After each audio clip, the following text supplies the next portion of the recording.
Easy to do because you literally just put lines in and then soften them out.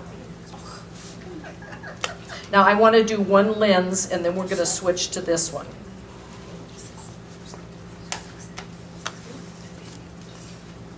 Let's see, I need the picture here. When I am painting something like this where his eye is there, but I really can't see what is eye and what is not eye. So I am going to paint exactly what I'm looking at, exactly what I see, not what I think I see. I'm not going to try to turn these little weird shapes into an eye. I'm just going to paint these little weird shapes. And it will be an eye on here. Does that make sense? I always tell people, don't paint what you think it's supposed to look like. Paint what the shapes really are. So we're going to soften out his eye. Now, I do know that this is his, above his eye here, but. John Yardley says, when you see a jungle, you paint a jungle. Yeah, yeah. So I'm going to soften these areas of his skin here. I love how this table makes all kinds of noises. You have very thin eyebrows, Frank. Very thin eyebrows? Yeah, they don't, your eyebrows don't really show very much. Thank you. I mean, I don't know if that's a good thing or a bad thing, but. So, and also when you're painting eyebrows, you want to vary it as it goes across. Even if the person has really, really dark eyebrows, you don't want to make it all the same value and color all the way across their eyebrow. Because where their brow bone is would be sticking out farther. And typically this part is darkest and then it gets lighter as it goes across. Unless they're drawn on. But Frank, you can only see a little bit in his, so I'm just going to use a light gray. And I'm just going to put a few little shapes right here where I can see where his eyebrow is. And then I'm going to soften it out. Oh, I made a nice smear right there.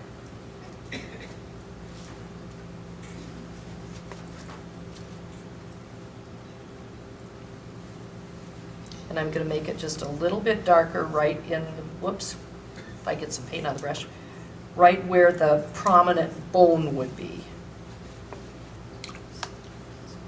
And see how much more natural that looks than just painting it the same, can you see that? Than just painting it the same color.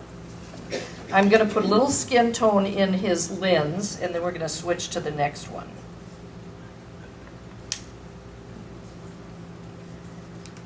And when you're painting glasses, now I smeared it right there, that's not really supposed to be there. Pretend it isn't. When you're painting glasses, it's another one of those things where you really just paint what you're looking at, what you see, but don't try to make them look like glasses. Because all you're seeing is reflection of other things in there.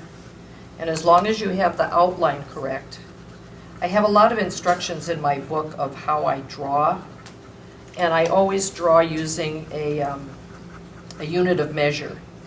I typically will use an eye. I don't start with a round egg shape. I start with one eye, and then I measure everything off that eye. Well, in the case of Frank here, I couldn't see his eye, so I couldn't measure it.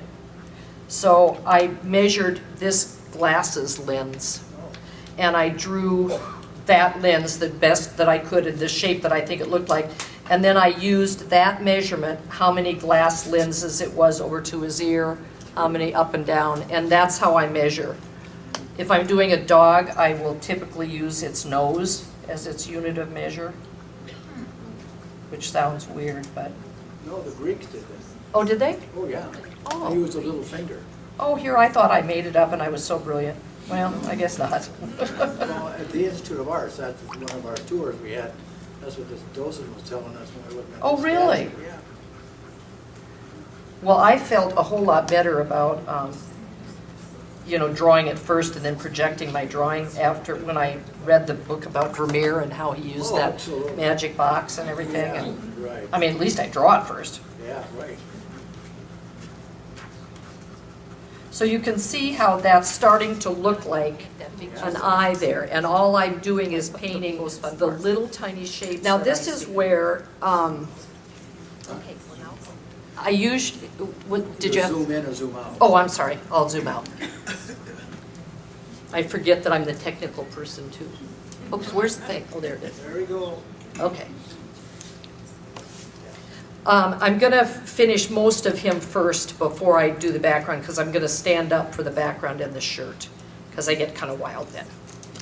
Now I like to, after I go to all the trouble of going through all of this and smoothing it and getting it all nice and smooth, I like to mess it up a little bit, which sounds really weird, but it makes it look a little more painterly. And I typically will use a flat brush because I don't have as much control over it.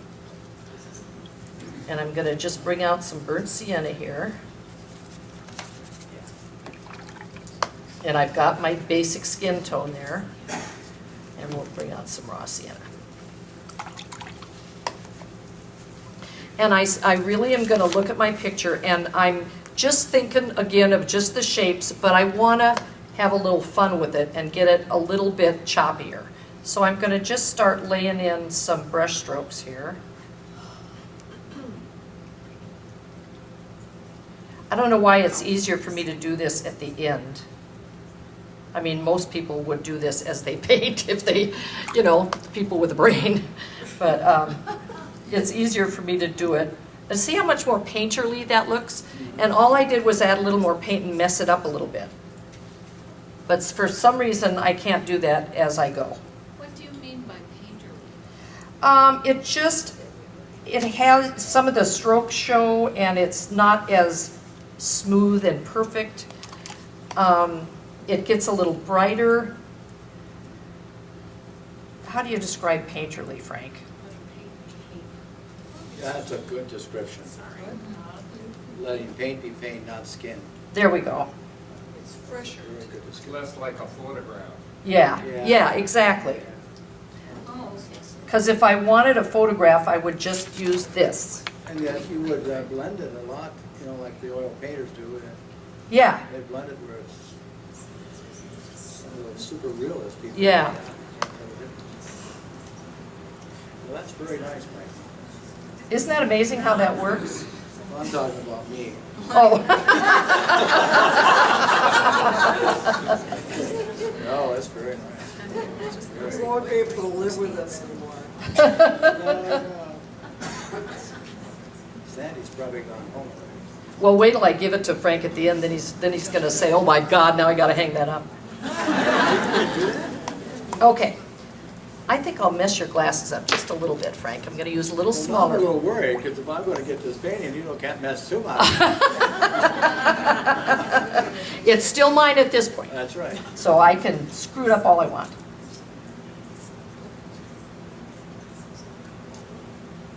I don't know, I just like these little finishing things.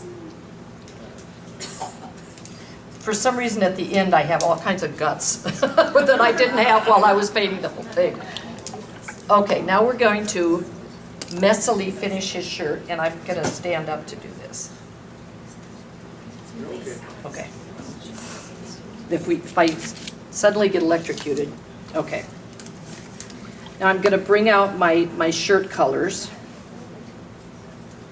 And this will dry in just a minute, and then I can add the turquoise and stuff to it. I'm stuck on turquoise lately, I can't help it. So we're gonna put some turquoise in his shirt. Why? Because I have it on my palette, and it's a cool color. Yeah, it is. That one's a Holbein also? That's, yeah, Holbein turquoise, yeah.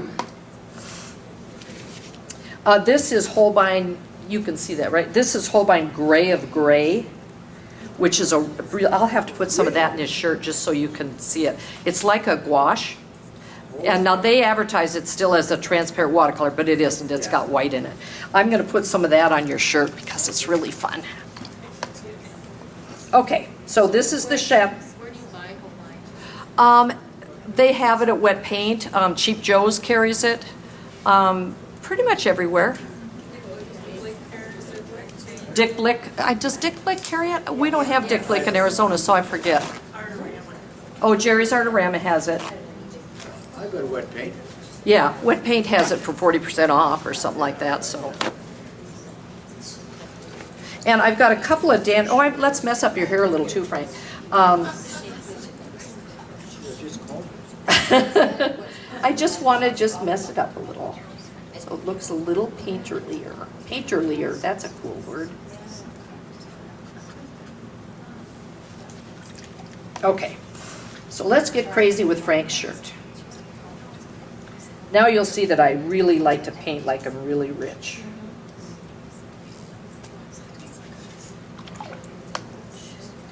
I've got some black mixed here. What black do you have? I'm just using ultramarine blue and burnt sienna. Oh, you are? Yeah. So you don't have No, I don't actually have a black. For a while I had Payne's gray on my palette, but I really didn't like it much.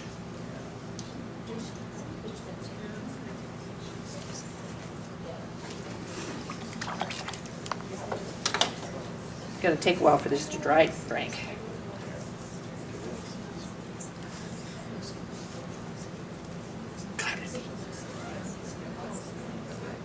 We had another bug.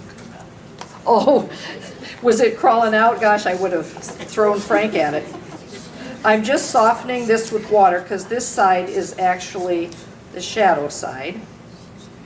So I don't really want any whites in it.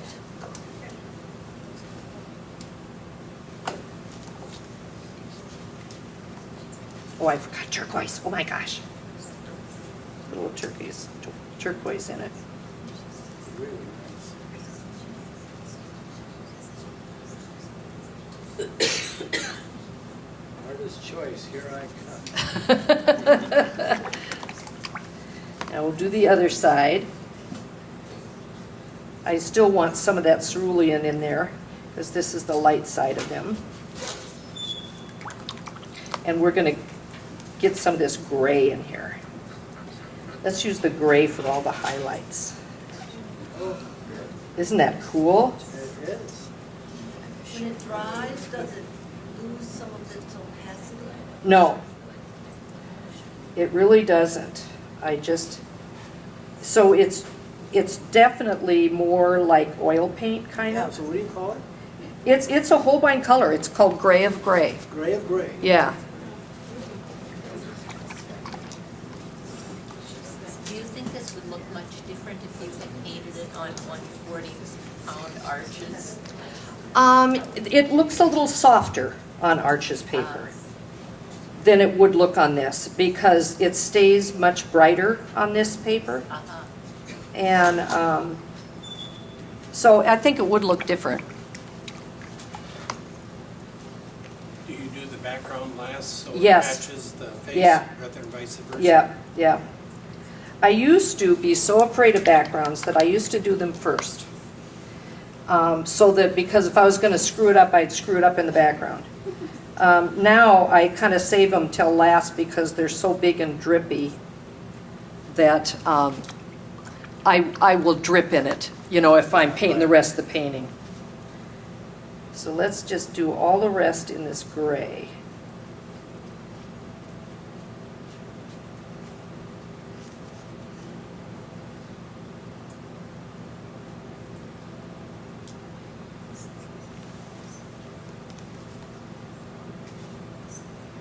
Oops, I forgot turquoise. You want to know what you're going to do with all the Frank paintings? Well, I'm going to throw all those away and I'm going to give this one to Frank. So hopefully it'll turn out halfway decent. Can you use both sides of the board? You can, Can you? yeah. There's no right side or wrong side to this board, which I like, yeah. Okay. Now, let's do your background. The good Lord hates a coward. That's what Mother always said, so.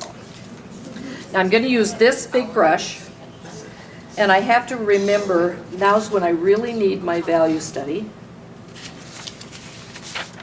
You can now see what kind of my studio looks like. Because I want this dark in the background, and I want to leave those lights.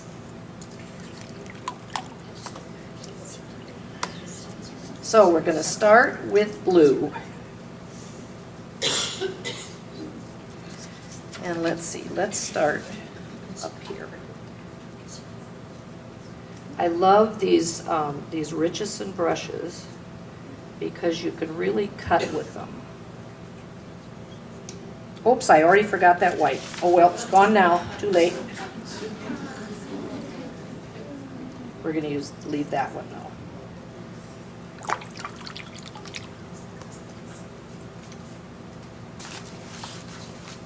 Oops.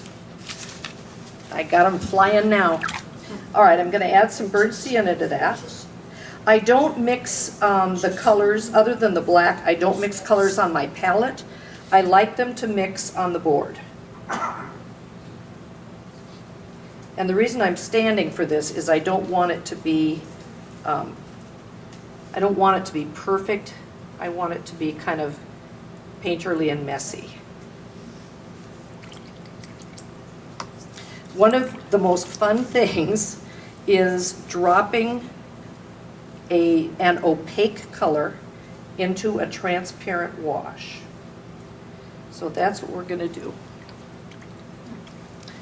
And because the turquoise is an opaque color, first I'm going to soften this edge a little bit.